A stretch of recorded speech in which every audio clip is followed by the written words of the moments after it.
Have you ever wondered why your heart tightens when you hear the word mother? Why the idea of unconditional love sometimes makes you flinch instead of feel safe? Not because you didn't want it, but because something about that love always felt distant, confusing, or conditional. The world praises the mother-child bond as sacred, pure, and flawless. But for some of us, that story doesn't fit. And here's the truth: it's not your fault. Type this in the comments. I'm ready to heal. There's a silent ache that many carry, a quiet sorrow, born from a mother who couldn't love the way you needed. Society teaches us to dismiss this feeling, to smile through it, to say she did her best while ignoring the sting in your chest. But pushing that pain aside only buries it deeper. The wound doesn't vanish, it hides, it echoes, and it shapes everything. How you love, trust, speak, and see yourself. That's why we're here now, not to blame, but to understand. Not to shame, but to finally name what has remained unnamed for far too long. This pain has a name: the mother wound. It's not a dramatic label. It's not a trend. It's the reality of growing up without the emotional nourishment you deserved. Sometimes it's obvious: abuse, neglect, abandonment. Other times it's subtle: a controlling mother wrapped in love, a critical voice disguised as concern, a silence so loud it echoed through your soul. And often, this kind of mothering is passed down, generation after generation. But it can stop with you. You didn't imagine the absence.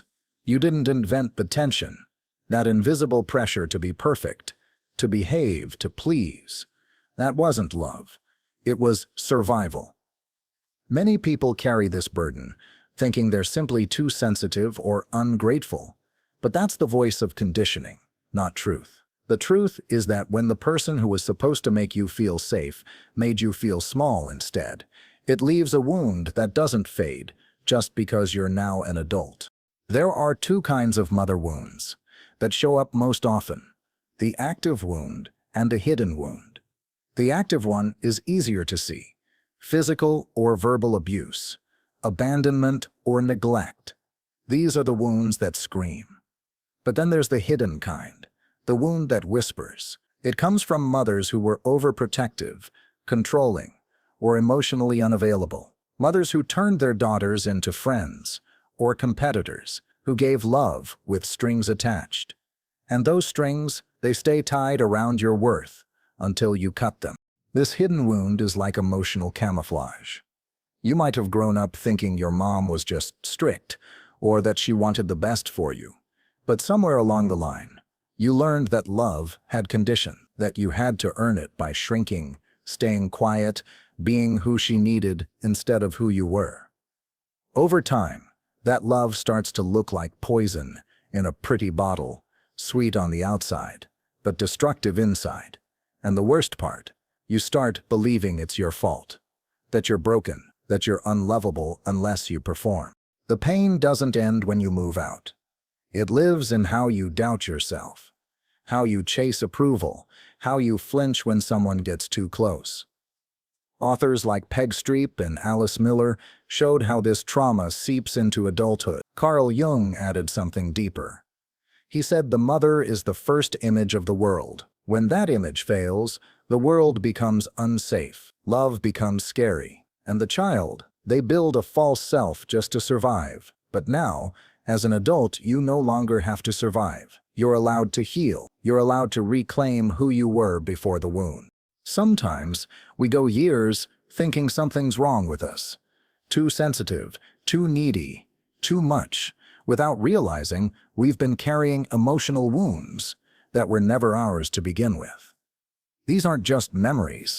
They're patterns stitched into your nervous system, your relationships, your sense of self. And one of the most misunderstood is the mother wound, especially when it's disguised as personality. But here's the truth: many things you call just who I am are actually defense mechanisms. They were your way of surviving love that didn't feel safe. You might find it hard to trust others. You expect betrayal before it even happens. You hold back affection because you're afraid of rejection. But this isn't about your current relationships. It often begins with a mother who gave love in waves, sometimes present, sometimes cold, always unpredictable. You didn't learn love. You learned hypervigilance. You became a detective of other people's moods because love felt like a test you could fail at any moment. Maybe you don't even trust yourself. You doubt your instincts. You wait for others to tell you if you're doing it right. That chronic self-doubt didn't appear out of nowhere. It was planted by years of criticism, comparison, and perfectionism. A mother who made you feel like mistakes were punishable, who taught you that love could be withdrawn if you weren't enough, created an invisible ruler in your mind. And to this day, you measure your worth against it. And let's talk about boundaries. If setting them feels like betrayal, it's not because you're weak. It's because you were taught that love requires sacrifice. That saying no is ungrateful. That putting yourself first is selfish. Many of us inherited this emotional rulebook from our mothers, who themselves never learned to say no without guilt. So we continue the pattern, smiling while breaking on the inside. But love without boundaries isn't love. It's control dressed up as care. These wounds echo in your body, in your silence, in your fear of being seen. Maybe you struggle with shame around your appearance, your voice, or your desires. You were told, directly or indirectly, that being too much would make you unlovable. So you shrank. You became agreeable. You made yourself smaller than your truth, just to feel safe. But deep down, a voice inside still asks, is it okay to be me? The answer is yes, and healing means learning how to believe that again.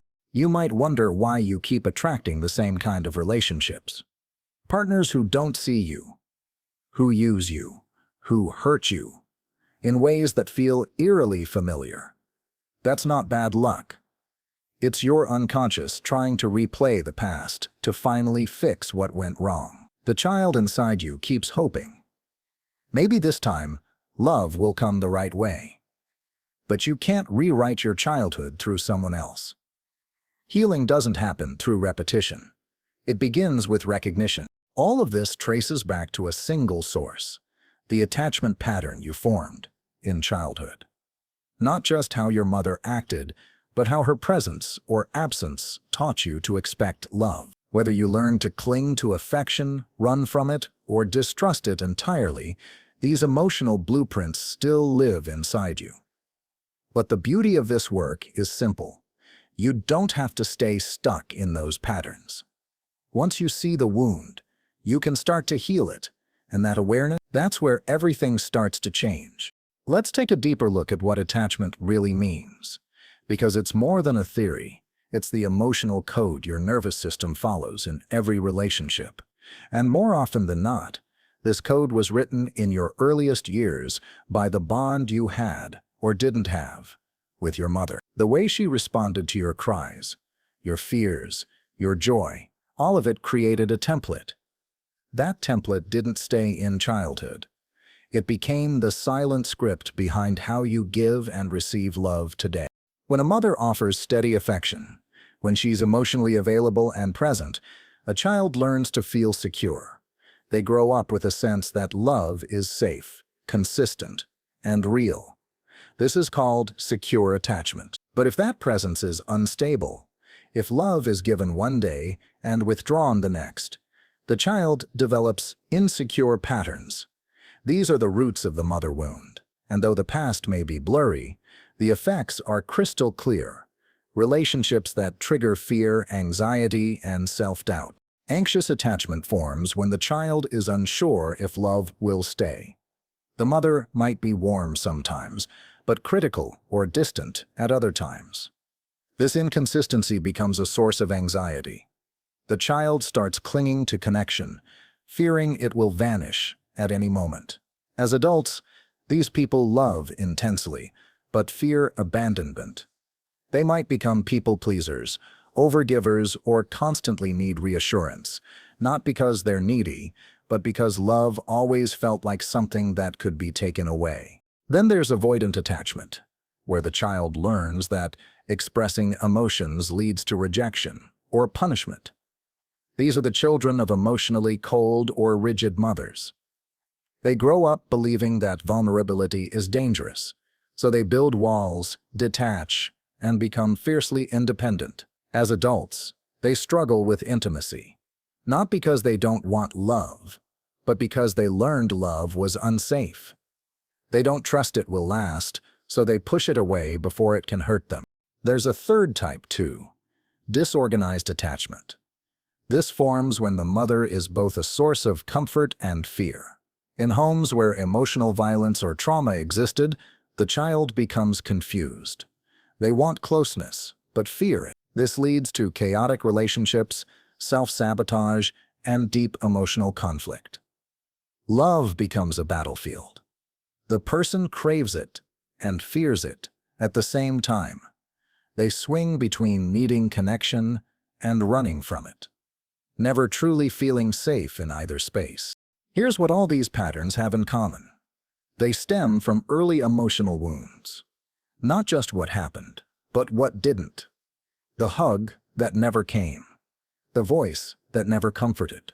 The eyes that never looked at you with full presence. And while the people in your life today may not be responsible for those old wounds, the way you respond to them is still shaped by that emotional blueprint. But here's the good news. These patterns are not permanent.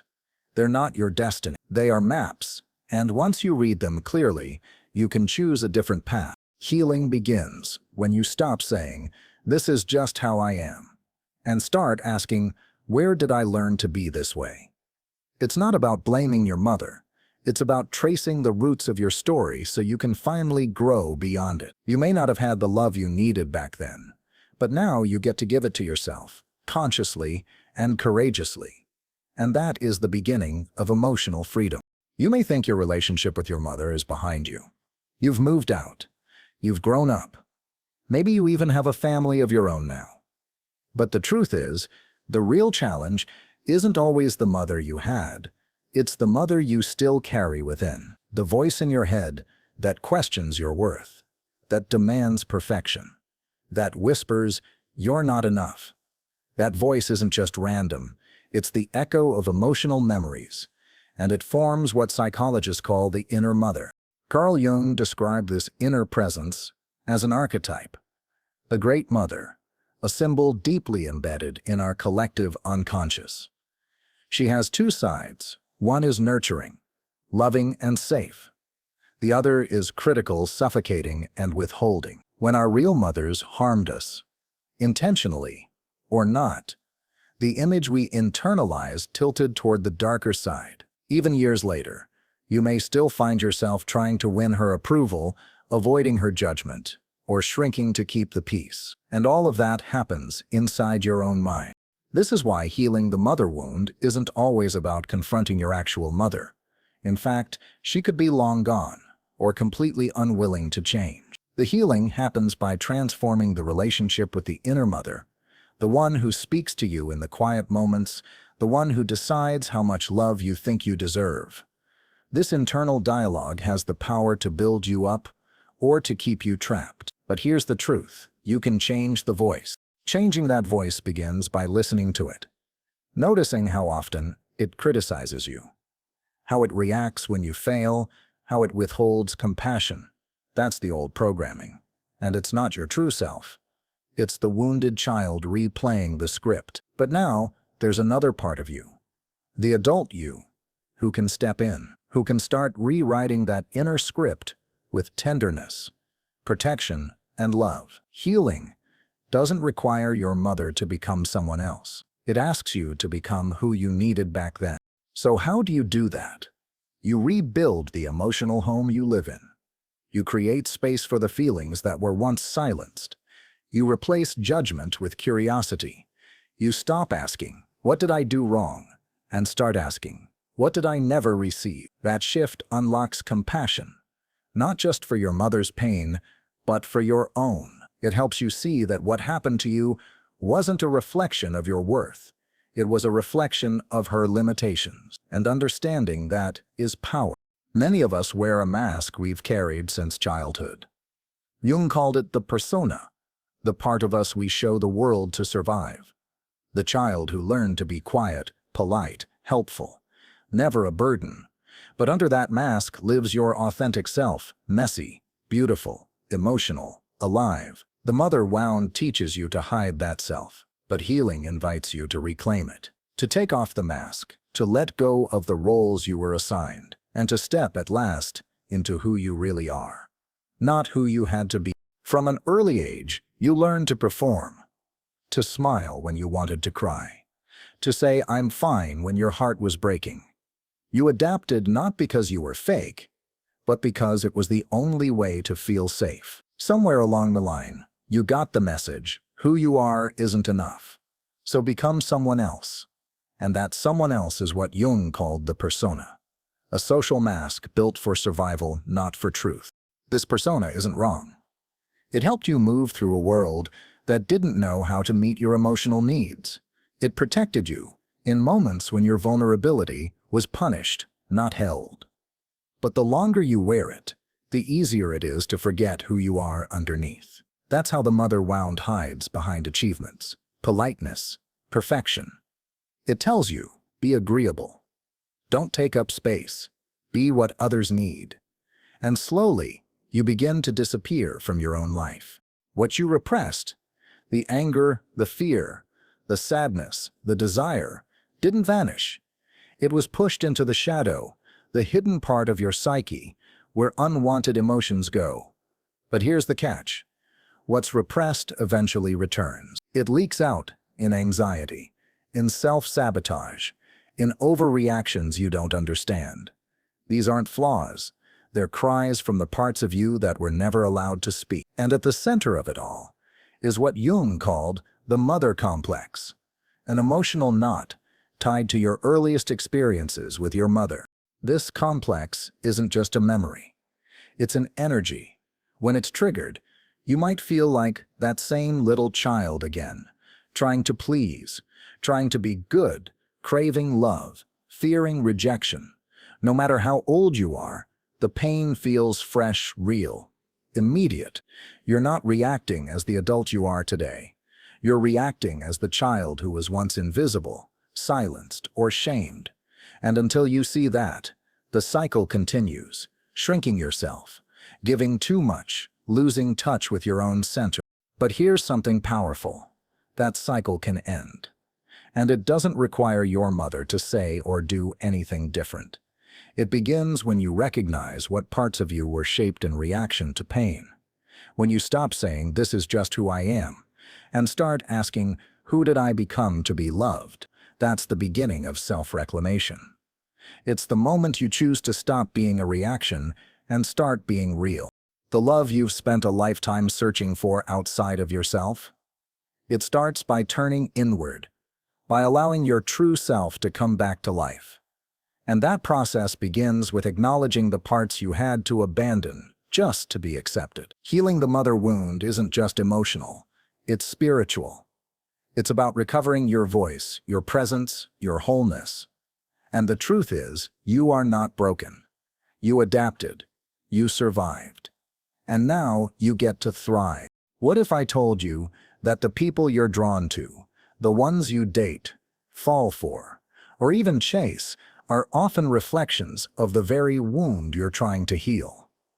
That underneath your choices in love is a deeper force, an inner blueprint formed in childhood. You see, we don't just fall in love with people, we fall in love with familiar patterns.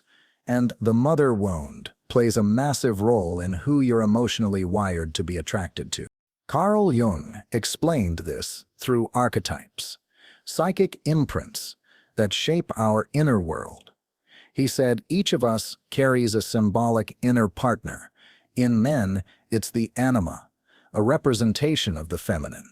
In women, it's the animus, a symbolic masculine figure. These images are heavily influenced by the relationship with our opposite-sex parent. But when the mother wound runs deep, even in men, the anima becomes wounded too. Because before love meant romance, it meant survival. For men, this can show up in attraction to emotionally distant, critical, or unavailable women. Why? Because, subconsciously, they're trying to fix what went wrong with their mothers.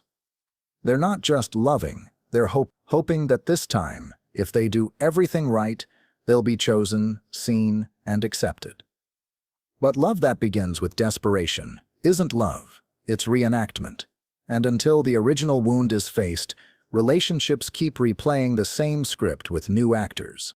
For women, a wounded animus often shows up as an inner critic, harsh, demanding, and never satisfied. It tells her she must be strong, perfect, independent, unemotional. This voice, although masculine in tone, was often shaped by her relationship with her mother, because sometimes it was the mother who told her to never rely on anyone, to suppress her needs, to be who the world wanted instead of who she really was. That inner voice becomes a filter, distorting how she sees herself and who she lets into her life. This is why so many people feel like they keep dating the same person in different bodies. It's not fate, it's psychology. The inner images of love, formed through early pain, keep selecting partners that match the emotional imprint, not because it's enjoyable, but because deep down, the psyche wants to resolve what was once left undone. It believes that if it can just make love work this time, the old hurt will disappear. But the past cannot be healed by repeating it. It must be acknowledged, integrated, and released. Jung made it clear. These inner archetypes are not your enemy. They're guides. They're symbols showing you where you're wounded and what still needs your attention. The anima and animus, once healed, become bridges to deeper self-love and connection. They stop choosing partners from pain and start choosing from awareness. And that changes everything, because now love becomes a place of presence, not performance. Safety, not survival. Growth, not grief. So, the next time you feel drawn to someone, ask yourself, is this love or is this longing? Is this desire or is this repetition? Awareness is the first step. With it, you begin to reclaim choice. You step out of the emotional loops of your childhood and into the clarity of your adult self. And from that space, love becomes real. Not because it repeats the past, but because it finally breaks free from it. There's a kind of wound that's hard to name, because it hides behind everything that looks like love. It's not loud. It doesn't scream abuse or abandonment. Instead, it says things like, "I did everything for you," while making you feel like you'll never be enough. This is the hidden wound of the narcissistic mother. And the hardest part, many of these mothers are celebrated by society. They're charming, selfless on the surface, but behind closed doors, they make love a transaction, and your existence a performance. The narcissistic mother doesn't always yell or insult. Sometimes, she wraps control in compliments. Her love feels conditional. You're loved when you achieve, when you obey, when you don't threaten her ego. She may treat you as an extension of herself, not as a separate being. In sons, she may create an emotional dependency that feels like intimacy, but suffocates their growth. In daughters, she might compete, criticize appearances, or dismiss their light. And through it all, she keeps one rule in place: you only matter if you please me. Growing up with this dynamic trains you to believe that love must be earned, that your needs are secondary, that being too much is dangerous and being too little is unacceptable. You live to avoid rejection. You silence your dreams to avoid her judgment. You confuse guilt with loyalty. And worst of all, you lose track of who you are, because who you were wasn't safe to be. Jung warned about this psychological prison. When the mother possesses the child's ego, the self cannot fully emerge. You become a mirror of her unmet desires, her fears, her expectations. And as you grow older, you carry this habit into every room, at work, in love, in friendships, constantly adapting. Afraid to take up space. Even your silence is shaped by her. Even your guilt isn't yours. It was taught. But here's the moment of power. The pattern can end. You don't have to keep bending yourself to make others comfortable. You don't need to stay in relationships where your worth is always questioned. You don't have to wait for her to change, apologize, or love you in a way she never learned to. Healing starts with you, and more than that, it has to start with you, especially if you're now a parent yourself. Because here's a deep truth. The pain you haven't healed will try to pass itself on. Not because you want to, but because pain, when ignored, spills into everything. But your awareness changes everything. The fact that you're asking these questions, feeling this fear, wondering if you're repeating the cycle, that's proof you're already breaking it. Because those who repeat unconsciously don't stop to reflect. But you are, and that's the beginning of change. Healing doesn't require perfection. It doesn't mean becoming the opposite of your mother. It means becoming yourself.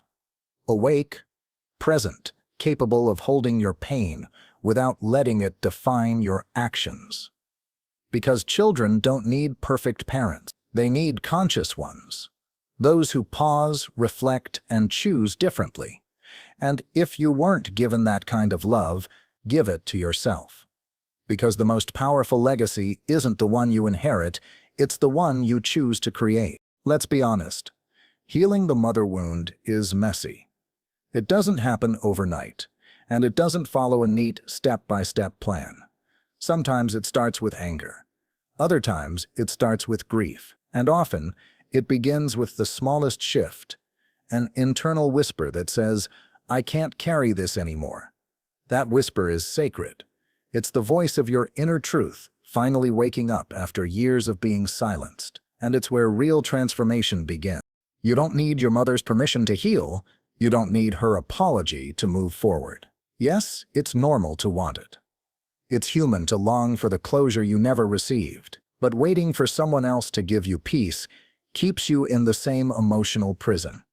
Healing means stepping into your own power and saying, "This ends with me," not out of blame, but out of love, out of the sacred decision to stop passing down pain that was never yours to begin with. One practice that changes lives is writing a letter to your mother. You don't have to send it. This isn't about confrontation. It's about release. Write what you never got to say. Let your truth spill onto the page. Raw, messy, uncensored. Pour out the anger, the confusion, the longing, the love, and the grief. And once you've written every last word, thank her for what was possible. And then burn the letter. Make it your ritual. Watch the flames rise and feel the weight begin to fall. When I did this, I had no idea what I would say. But the moment the words came, the memories followed. I started to see patterns. Why I stayed too long in relationships, why I struggled with money, why I never felt good enough. And it all traced back to this wound I had buried for so long. Releasing it didn't make me forget. It made me free. The chains were no longer invisible. I could finally break them, piece by piece. Other healing tools include writing letters to your younger self, visualizing the nurturing mother you never had, using the empty chair technique to speak what was unspoken, and doing inner dialogue work that lets your wounded child feel heard. These practices might feel strange at first, but they speak to the deepest parts of your psyche. They let your inner world begin to breathe again. Jung called this journey individuation, the process of becoming who you truly are. It's not about erasing the past. It's about integrating it. It's about remembering the parts of yourself you abandoned to survive, reclaiming the voice, the softness, the wildness, the dreams. You don't have to live as a reflection of pain anymore. You can be the author of a new story. And it begins when you decide, "I am worthy now," not when someone else sees it. You don't need to keep trying to earn love from someone who couldn't give it the first time. You don't need to be perfect to be lovable. You don't need to perform to be safe. Your pain was real. Your story matters. But it no longer has to define you. You can stop carrying the silence. You can stop waiting to be seen. Today, you can choose yourself. If this spoke to your heart, type this in the comments. I choose to set myself free. Because your courage to feel, to heal, and to show up for yourself is already rewriting generations of pain. And that choice? That's what healing truly looks like.